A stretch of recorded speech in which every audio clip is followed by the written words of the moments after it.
Mungkin kamu udah beli buku banyak, tapi sampai sekarang belum ada yang dibaca. Atau daftar kelas online yang akhirnya nggak pernah diselesain. Goals tahun ini juga mungkin banyak. Pengen jago public speaking, pengen punya bisnis sendiri, pengen lancar bahasa baru, yang isinya nambah terus, tapi nggak ada satupun yang beneran kamu mulai. Kamu mungkin pikir ini karena males. Padahal itu sebenarnya tanda bahwa otak kamu lagi overwhelmed. Karena kebanyakan hal yang pengen dikejar berbarengan. Hai, namaku Ninda. Aku sempat kerja lebih dari 15 tahun di corporate. Dan dulu aku juga kayak gini. Banyak personal goals yang aku kejar. Dan semuanya jalan berbarengan di kepala. Tapi akhirnya nggak ada yang kelar. Nah, baru setelah aku belajar ngejar satu-satu, aku jadi bisa mulai olahraga konsisten, upgrade skill keuangan dan investasi, bisa ambil masters, dan sampai akhirnya ngebangun channel ini. Nah, di video ini aku bakal bongkar kenapa ambisius tapi malas itu paradoks yang salah dimengerti, dan gimana caranya pakai konsep Kaizen dari Jepang, kamu bisa mulai gerak dari satu tujuan dulu tanpa harus buang mimpi-mimpi lainnya. Yuk kita mulai. Kenapa sih otak kamu suka stuck? Nah, kita tuh sering mikir, makin banyak yang kita pengen, makin gede peluang kita buat maju. Padahal kenyataannya nggak gitu juga. Nah, kamu coba ingat-ingat pas lagi buka Netflix atau app streaming lainnya, terus kamu scroll judul 15-20 menit sampai akhirnya nutup aplikasinya, dan akhirnya malah nonton ulang film yang udah pernah kamu tonton. Nah, itu kan bukan karena nggak ada tontonan bagus. Nah, para psikolog nyebut ini sebagai paradox of choice. Artinya makin banyak pilihan yang kita punya, harusnya kita makin gampang nemuin yang pas. Tapi kenyataannya otak kita tuh malah kewalahan dan ujung-ujungnya kita jadi gak milih apa-apa. Nah, kamu coba ambil satu goal aja dulu. Misalnya, aku mau mulai olahraga. Nah, ini kedengarannya simpel, tapi sebenarnya di baliknya ada beberapa keputusan kecil yang harus kamu ambil. Ya, olahraganya seperti apa, jam berapa, di rumah apa di gym, hari apa aja. Dan itu baru satu goal, dan otak kamu udah harus memutusin 4-5 hal kecil di dalamnya. Nah, sekarang bayangin kamu punya 10 goal gitu sekaligus.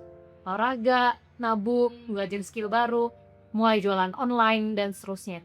Itu bukan cuma 10 goal, itu artinya puluhan keputusan kecil yang numpuk bareng di kepala kamu di waktu yang sama. Dan otak kita itu yang suka rasa nyaman, begitu dikasih opsi sebanyak itu, bakal milih jalan paling gampang, nggak mutusin apa-apa. Nah, makanya akhirnya kamu malah ujung-ujungnya jadi scrolling sosmed dan bukan mulai salah satu dari goals kamu itu. Tapi ini baru sebagian ceritanya. Karena meskipun kamu berhasil ngelewatin ini, ada satu hal lagi yang diam-diam bikin kamu makin susah gerak.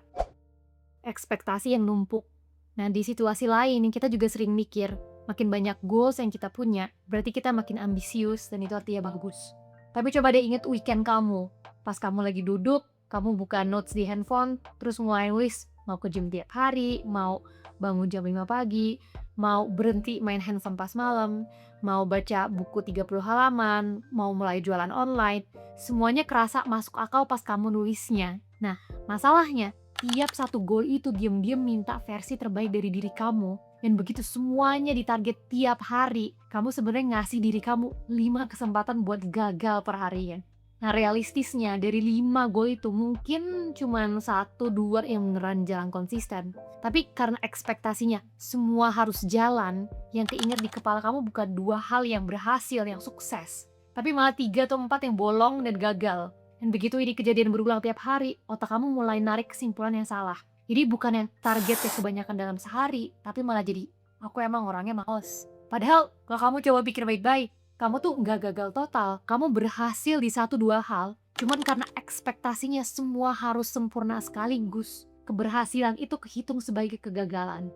Jadi ironisnya, orang yang goalsnya paling banyak, yang sebenarnya paling niat, justru paling sering ngerasa dirinya malas. Karena tiap hari mereka ngukur diri sendiri mereka pakai standar yang emang dari awal nggak mungkin tercapai sekaligus. Nah, otak kita emang menolak target yang kerasa kejauhan kayak gini. Jadi dia malah milih mundur aja daripada maju tapi malah ngerasa gagal lagi besoknya. Nah, sekarang gimana sih caranya keluar dari situasi ini? Yang kamu butuhin sebenarnya sederhana. Ubah ukuran langkahnya, bukan niatnya. Nah, ada satu konsep dari Jepang namanya Kaizen, artinya perbaikan kecil yang dilakuin terus-menerus. Nah, konsep ini soal ngerjain tiap goal yang kamu punya lewat langkah yang sekecil mungkin. Jumlah goals kamu tetap bisa banyak, cuma cara ngejalaninnya yang berubah. Biar otak kamu tuh nggak balik lagi ke posisi kewalahan yang kayak tadi kita bahas di awal. Nah, konsep ini awalnya dipakai buat bantu Jepang bangun ulang ekonominya pas abis Perang Dunia Kedua. Terus akhirnya Toyota ngambil ide itu buat sistem produksi mobil mereka. Tiap karyawan dari yang kerja di lantai produksi sampai manajer boleh usul perbaikan sekecil apapun. Ya, salah satu contohnya, ada karyawan yang dulu harus nunduk tiap kali ngambil skrup. Terus dia usulin dipasang alat kecil yang otomatis naikin skrup itu ke posisi yang lebih gampang dijangkau. Biar dia nggak perlu nunduk lagi tiap kali kerja. Nah, ini kedengarannya kayak simple dan kecil gitu, tapi itu cuma satu contoh doang. Nah, Toyota ngasih penghargaan kecil buat tiap ide kayak gini, dan itu terjadi berulang-ulang dari ribuan karyawan dan tahun demi tahun. Dan itu salah satu alasan kenapa Toyota dikenal sebagai perusahaan otomotif paling efisien di dunia. Jadi bukan cuma karena sistemnya yang canggih, tapi karena sistem itu dirancang buat menampung ribuan perbaikan kecil kayak begini juga. Nah, dari situ banyak bisnis lain akhirnya jadi ikutan belajar dari konsep cara Toyota bekerja. Mereka nggak cuma nentuin satu target besar, tapi mereka mecah itu jadi target jangka panjang, jangka menengah, dan jangka pendek. Biar tiap orang di perusahaan itu tahu hari ini, minggu ini, bulan ini, mereka harus ngapain buat nyampe ke tujuan besar itu. Nah, prinsip yang sama ini yang mau aku ajak kamu pakai buat goals kamu sendiri. Yang langkah pertama, sebelum ngubah apa-apa, kamu coba perhatiin dulu kebiasaan kamu tuh kayak apa sih sekarang ini. Karena ada penelitian nih dari Ben Gardner, psikolog dari King's College London, yang bilang bahwa otak kita tuh emang sengaja bikin kebiasaan jadi kayak autopilot. Karena biar energi kita bisa dihemat buat hal-hal lain. Ya contohnya gini, kalau goal kamu adalah olahraga tiap pagi, tapi kebiasaan kamu sekarang bergadang sampai jam 2 pagi, scroll handphone atau nonton, dan akhirnya jadi susah banget bangun jam 6 pagi, kebiasaan begadang itu yang bakal menghambat kamu ke goal kamu duluan. Dan yang bikin langkah pertama itu jadi susah dimulai. Atau kalau goal kamu nabung buat modal usaha, tapi kebiasaan kamu sekarang belanja online tiap kali stres habis kerja, itu juga kebiasaan yang harus kamu sadari dulu sebelum kamu mulai target nabungnya. Jadi sebelum kamu maksa diri kamu berubah, kamu coba jujur lihat dulu diri sendiri. Kebiasaan kamu yang sekarang tuh sebenarnya ngebantu atau justru menghambat untuk menuju goal kamu. Nah, langkah kedua, pilih satu goal dulu buat sekarang. Dan ini bukan berarti kamu buang goals lain ya. Kamu cuma nentuin yang mana yang jalan duluan yang jadi prioritas. Dan sisanya tinggal nunggu giliran sampai kebiasaan baru yang kamu jalanin buat goal yang pertama udah bisa konsisten. Langkah ketiga, kecilin actionnya dan kecilin banget sampai kamu sendiri mikir ini gini doang ya. Ini ada contoh. Di tahun 2002, tim racing sepeda Inggris udah hampir 100 tahun gak pernah menang apa-apa. Terus akhirnya datang pelatih baru dan dia gak bikin perubahan besar-besaran. Dia cuman mencari perbaikan 1% di segala hal. Ya posisi sandalnya, bannya, sampai bantal yang dipakai racer-racernya buat tidur. Nah, kalau dilihat satu persatu, kedengarannya kecil. Tapi ketika semuanya dilakuin berbarengan, beberapa tahun kemudian tim itu juara Tour de France dan lanjut lagi menang di tahun-tahun berikutnya. Nah, itu juga yang perlu kamu lakuin buat goal kamu. Goal itu adalah belajar bahasa baru, contohnya. Kamu jangan targetin nonton film tanpa subtitle, kamu targetin buka aplikasi belajar bahasa dan kerjain satu soal aja.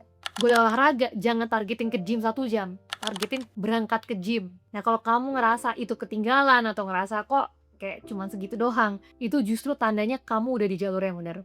Langkah keempat, coba pecah goal kamu ke beberapa jangka waktu sama kayak yang bisnis tadi dilakuin. Kamu punya target jangka panjang tuh boleh banget, malah penting. Tapi jangan berhenti di situ doang. Kamu pecah jadi target menengah, terus jadi target pendek, sampai akhirnya ketemu target kebiasaan kecil yang bisa kamu lakuin tiap harinya. Jadi daripada cuma mikirin aku pengen financially free, kamu coba turunin tahun ini kamu mau nabung berapa, bulan ini kamu mau belajar soal apa, minggu ini kamu mau mulai dari langkah kecil yang mana. Langkah kelima, tempelin langkah kecil itu ke momen yang udah pasti ada tiap hari. Nah, kalau goal kamu belajar bahasa, kamu coba pakai momen di perjalanan, misalkan on the way kerja atau on the way pulang. Nah, sebelum tangan kamu otomatis buka sosmed, buka dulu aplikasi belajar bahasa dan kerjain satu soal. Manfaatin momen yang emang udah ada di hari-hari kamu, cuman diarahin ke hal lain yang pengen kamu bangun itu. Dan jangan lupa sekali seminggu luangin waktu bentar buat review progresnya, bahwa ini udah jalan atau belum dan ada yang perlu diubah nggak. Dan langkah terakhir, sesuaikan sama ritme kamu sendiri. Progres kamu tuh pasti bakal keganggu sama kehidupan sehari-hari kamu. Gue jamin. Ya kerjaan lagi numpuk, lagi ada yang sakit, apapun itu. Dan itu gak apa-apa banget. Itu bukan berarti kamu gagal, kamu cuma perlu menyesuaikannya lagi. Yang penting bukan seberapa sempurna kamu ngejalaninnya, tapi seberapa konsisten kamu balik lagi tiap kali kamu lagi off track atau keluar jalur. Jadi kalau sekarang kamu ngerasa banyak banget goals yang pengen dicapai, tapi belum satu pun yang jalan, itu bukan tanda kamu malas. Itu tanda kamu peduli sama banyak hal sekaligus. Lagi-lagi goals yang banyak itu bukan masalahnya. Masalahnya adalah kamu nyoba jalanin semuanya bareng-bareng. Jadi mulai dari satu aja dan dibiasain dulu, baru bisa ditambah yang berikutnya. Nah, kalau topik ini relate, coba drop di komen big goals apa yang kamu punya sekarang dan apa langkah kecilnya yang bakal kamu mulai jalani. Kalau kamu mau lanjut bangun kebiasaan yang bikin hidup kamu naik level, kamu bisa klik video berikutnya. Di situ aku bahas langkah-langkah kecil lain yang bisa kamu mulai hari ini juga.